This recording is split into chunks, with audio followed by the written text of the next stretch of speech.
백설공주, 빨간 사과, 유리관, 왕자의 키스, 행복하게 살았답니다. 누구나 아는 이야기입니다. 그런데 1812년 그림형제가 처음 출판한 원작은 우리가 아는 것과 전혀 달랐습니다. 백설공주를 죽이려 한 것은 계모가 아니었습니다. 왕자의 키스로 깨어난 것도 아니었습니다. 원작에서 공주의 나이는 겨우 7살이었습니다. 그리고 결말은 지금 우리가 아는 것보다 훨씬 잔혹했습니다.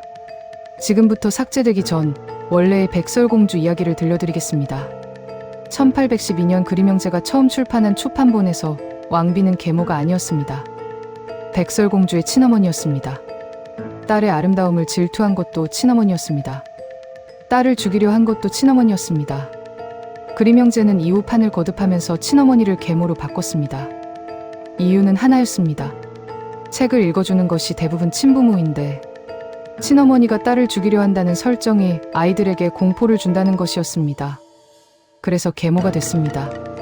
하지만 원작에서 그 사람은 친어머니였습니다. 이야기는 이렇게 시작됩니다. 한 왕비가 창가에 앉아 바느질을 하다가 바늘에 손가락을 찔렸습니다. 핏방울 3개가 흰 눈 위에 떨어졌습니다. 왕비는 그것을 바라보며 소원을 빌었습니다. 눈처럼 하얗고 피처럼 붉고 흑단처럼 검은 아이를 갖고 싶다고. 얼마 후 딸이 태어났습니다. 피부는 눈처럼 하얗고 입술은 피처럼 붉고 머리카락은 흑단처럼 검었습니다. 이름은 백설공주였습니다. 그런데 왕비는 출산 후 세상을 떠났습니다. 왕이 재혼했습니다. 새 왕비가 들어왔습니다. 새 왕비는 마법 거울을 가지고 있었습니다. 매일 거울에게 물었습니다. 거울아, 거울아, 세상에서 누가 제일 예쁘냐? 거울은 항상 같은 답을 했습니다. 왕비님이 제일 예쁩니다. 그런데 백설공주가 7살이 되던 해였습니다. 거울이 다른 답을 내놓았습니다. 왕비님은 아름다우십니다. 하지만 백설공주가 왕비님보다 1000배는 더 아름답습니다. 7살이었습니다. 그 나이의 아이가 어른 여자보다 더 아름답다는 말을 들은 왕비의 얼굴이 어떠했을지 원전은 이렇게 기록합니다. 왕비는 그 순간부터 백설공주를 증오했습니다. 왕비는 사냥꾼을 불렀습니다. 백설공주를 숲으로 데려가 죽이고 심장과 폐를 가져오라고 했습니다. 그것을 먹어야 직성이 풀린다고 했습니다. 사냥꾼은 백설공주를 숲으로 데려갔습니다. 칼을 꺼냈습니다. 그런데 백설공주가 울기 시작했습니다. 사냥꾼은 참아하지 못했습니다. 도망치라고 했습니다. 대신 어린 멧돼지를 잡아 심장과 폐를 가져갔습니다. 왕비는 그것을 받아 소금에 절여 먹었습니다. 백설공주의 심장과 폐라고 믿으면서 백설공주는 숲을 헤매다 작은 오두막을 발견했습니다. 7 난쟁이의 집이었습니다. 난쟁이들은 백설공주를 받아들였습니다. 낮에는 난쟁이들이 일하러 나가고 백설공주는 집을 지켰습니다. 그런데 왕비는 알아버렸습니다. 거울에게 다시 물었는데 거울이 대답했습니다. 백설공주는 아직 살아있습니다. 산 너머 7 난쟁이의 집에 있습니다. 여전히 왕비님보다 1000배 아름답습니다. 왕비는 직접 나섰습니다. 처음엔 코르셋을 가져왔습니다. 예쁜 물건을 팔러 온 노파로 변장했습니다. 백설공주는 의심 없이 문을 열었습니다. 노파가 코르셋을 입혀주겠다며 끈을 꽉 조였습니다. 숨이 막혀 백설공주가 쓰러졌습니다. 난쟁이들이 돌아와 끈을 잘라 살렸습니다. 왕비는 돌아갔습니다. 그리고 다시 거울에게 물었습니다. 백설공주는 여전히 살아있었습니다. 이번엔 독이 든 빗을 가져왔습니다. 또 노파로 변장했습니다. 이번엔 말이 더 교묘했습니다. 그냥 머리카락을 한 번만 빗어보겠다고. 백설공주가 문을 열었습니다. 빗이 머리에 꽂히는 순간 독이 퍼졌습니다. 쓰러졌습니다. 난쟁이들이 빗을 뽑아 살렸습니다. 왕비는 또 돌아갔습니다. 또 거울에게 물었습니다. 백설공주는 또 살아있었습니다. 이제 왕비는 알았습니다. 이런 방법으로는 안 된다는 것을. 3번째, 독사과를 만들었습니다. 이번엔 달랐습니다. 사과의 반은 깨끗했습니다. 반은 독이 들어있었습니다. 먼저 깨끗한 쪽을 잘라 직접 베어 먹었습니다. 백설공주가 보는 앞에서 이건 안전하다고. 이번엔 백설공주도 안심했습니다. 손을 내밀었습니다. 독이 든 쪽을 베어 물었습니다. 그 자리에서 쓰러졌습니다. 이번엔 난쟁이들도 어떻게 할 수가 없었습니다. 난쟁이들은 백설공주를 유리관에 눕혔습니다. 땅에 묻지 않았습니다. 산 위에 유리관을 올려놓았습니다. 그렇게 오랜 시간이 흘렀습니다. 그런데 백설공주는 죽은 것처럼 보이지 않았습니다. 피부는 여전히 눈처럼 하였고 입술은 피처럼 붉었습니다.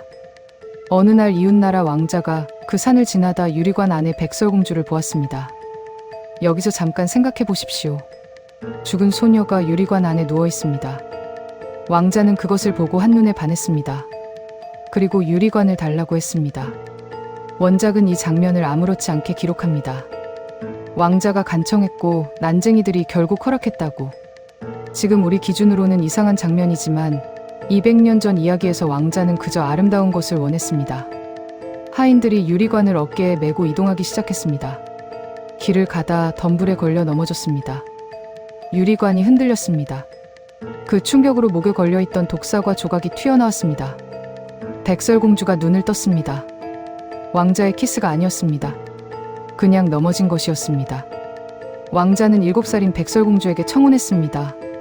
결혼식이 열렸습니다. 성대한 잔치가 열렸습니다.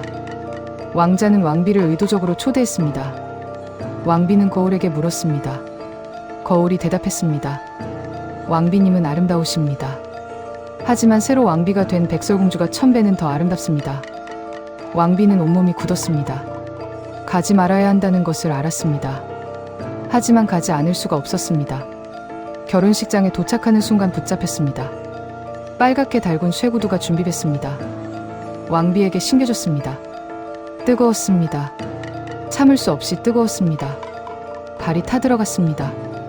왕비는 비명을 질렀습니다. 뛰었습니다. 멈추고 싶었지만 멈출 수가 없었습니다. 쇠구두가 발을 놓아주지 않았습니다. 폴짝폴짝 뛰었습니다. 춤추듯 뛰고 있지만 춤이 아니었습니다. 그렇게 왕비는 죽을 때까지 뛰었습니다. 7살의 백설공주는 그 모습을 차분하게 지켜봤습니다. 원전은 이렇게 기록합니다. 백설공주는 테이블 위에 진열된 음식을 먹으며 불에 달궈진 쇠구두를 신고 뛰는 왕비를 냉정한 눈길로 바라봤다고. 눈물도 없었습니다. 말도 없었습니다. 그냥 먹으면서 봤습니다. 그리고 왕자와 행복하게 살았습니다. 우리가 아는 백설공주는 여기서 끝납니다.